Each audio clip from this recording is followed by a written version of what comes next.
Hello दोस्तों, नमस्कार। मैं परेश व्यास आप सभी का स्वागत करता हूँ वास्तु एंड कंसर्न टिप्स में। आज आपके लिए मैं नया टॉपिक लेकर आया हूँ। टॉपिक का नाम है ब्रह्मस्थान। ब्रह्मस्थान अगर आपका बिगड़ा तो समझ लो घर में परमानेंट दरिद्रता या तो परमानेंट बीमारी घर कर जाती है, या तो घर का मालिक बेघर हो जाता है। क्योंकि इसके पीछे एक सच्ची कहानियाँ हैं जो मैं आपको बताऊंगा, और वो कहानी सुन के आप ज़रूर एक्सेप्ट करोगे, स्वीकारोगे कि ब्रह्म स्थान में गड़बड़ नहीं होनी चाहिए, ब्रह्म स्थान क्लियर होना चाहिए। तो आज आपके साथ मैं बातचीत करूंगा ब्रह्म स्थान के बारे में। इसके पहले कुछ ऐसी बातें कहना चाहता हूँ मेरी पर्सनल, कि मुझे 2-3 जन ने कहा कि आप काफ़ी स्लो बात करते हो टाइम बढ़ाने के लिए। तो मेरा जवाब उनको है कि भाई मुझे टाइम बढ़ाना नहीं है, टॉपिक वही है छोटा सा, और मैं कोई 5 मिनट में 50 न्यूज़ नहीं देता कि बोलते गए अजन आप पढ़ने गए, उसके पहले न्यूज़ की लाइन चली गई, बोला वो हवा में निकल गया। मैं आपको वास्तु शास्त्र के बारे में मैं आपको समझा रहा हूँ। जो भी टॉपिक लेता हूँ उसमें इंसान के जीवन के लिए फ़ायदा ही होता है। तो वास्तु शास्त्र का नियम ही यही है, और इंसानों के लिए बनाया गया शास्त्र है कि भगवान भी यही चाहता है कि इंसान वास्तु शास्त्र के नियम के अनुसार मकान बनावे और अपना जो मूल्य जीवन मिला है इंसान रूपी, वो सुखमय प्रसार करे। इसलिए मैं बार बार कहता हूँ, ये अच्छा सा इंसान का जीवन मिला है, उसे वास्तुशास्त्र के नियम के अनुसार ही ढाले, मकान बनाए और सुखमय जीवन प्रसार करे। तो आज मैं आपको ब्रह्म स्थान के बारे में बातचीत करूँगा। ब्रह्म स्थान किसे कहते हैं? जैसे 8 दिशाएं हैं। फॉर एग्जाम्पल समझो प्लॉट है 30 बाई 30 का, आपको उसको 9 हिस्से में बांटना है। 10-10 फुट के 3 हिस्से करने हैं, चौड़ाई साइड और लंबाई साइड। तो आपको 8 कोना मिलेगा 10-10 फुट के। जो सेंटर का जो कोना मिलेगा उसे ब्रह्मस्थान कहते हैं। 10 बाई 10 के 8 कोने मिलेंगे, पूर्व, पश्चिम, उत्तर, दक्षिण, ईशान, वायव्य, अग्नि, नैऋत्य, और बीच में ब्रह्मस्थान आएगा। और कई लोग सेंटर पॉइंट भी कहते हैं, मध्य बिंदु भी कहते हैं, ब्रह्म बिंदु भी कहते हैं, ब्रह्म स्थान भी कहते हैं, आकाश तत्व भी कहते हैं। तो मैं ये कहना चाहूँगा, काफ़ी सोचने के बाद मैं भी मेरे वीडियो में आकाश तत्व, पंच तत्व में मैं आकाश तत्व बोला था, आपसे बातचीत की थी। पर मैंने काफ़ी सोचने के बाद, काफ़ी मनन करने के बाद मैंने सोचा कि आकाश तत्व जैसी चीज़ है ही नहीं। क्योंकि वायु तत्व है जो महसूस करते हैं हम, अग्नि तत्व है उसको भी महसूस करते हैं, जल तत्व है उनको भी महसूस करते हैं। तो ये जो आकाश तत्व का महसूस नहीं होते हैं, पर मेरे हिसाब से हम आकाश तत्व को शून्य अवकाश कहेंगे।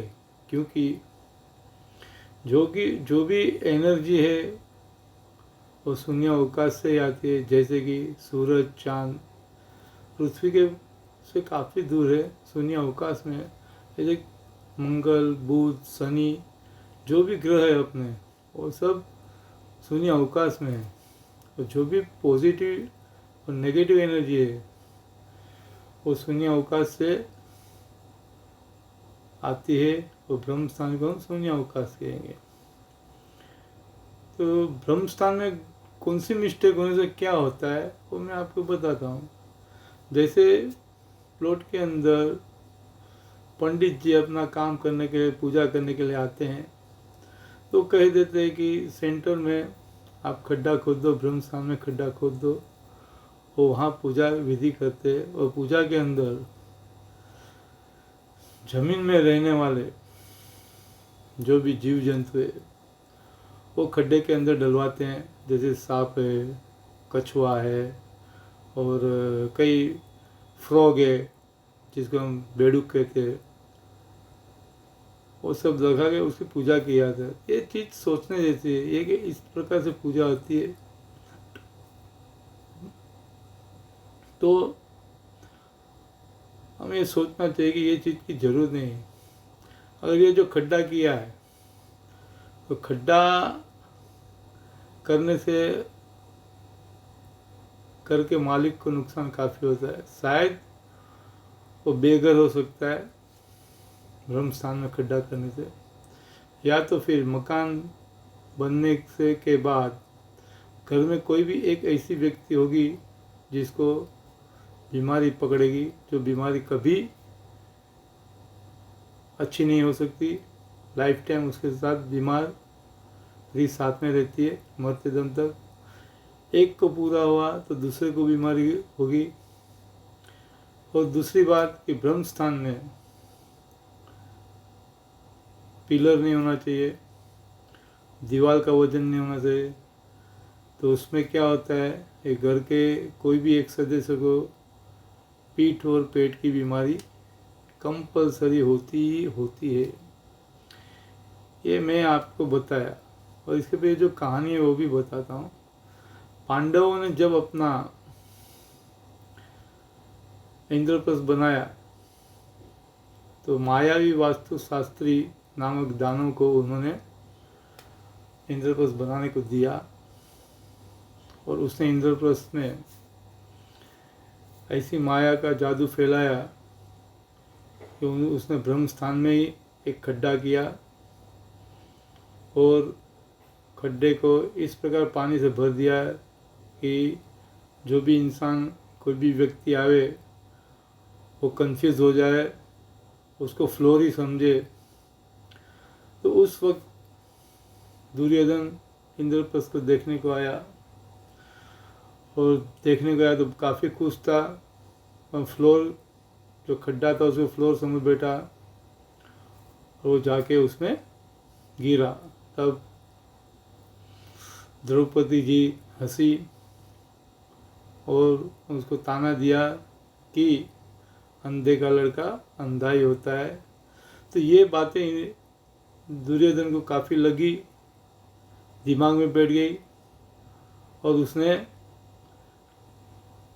दुश्मनी, उसमें वहाँ से पांडव और कौरव के बीच में दुश्मनी पैदा हुई।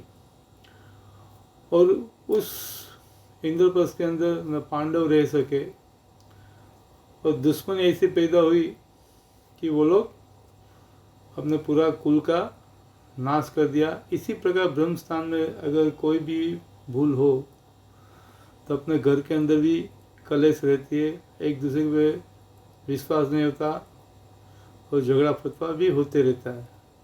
तो मैंने ये आपको बातें की ब्रह्म स्थान के बारे में, आप समझे होगे। तो प्लीज़ मेरी चैनल लाइक और सब्सक्राइब कीजिए। और जिसने अभी तक मेरी चैनल लाइक और सब्सक्राइब किया है उसका खूब खूब आभार। और जिसने अभी तक नहीं किया है तो प्लीज़ 1 सेकंड लगता है लाइक और सब्सक्राइब करने का, तो प्लीज़ आप लाइक और सब्सक्राइब कीजिए। धन्यवाद।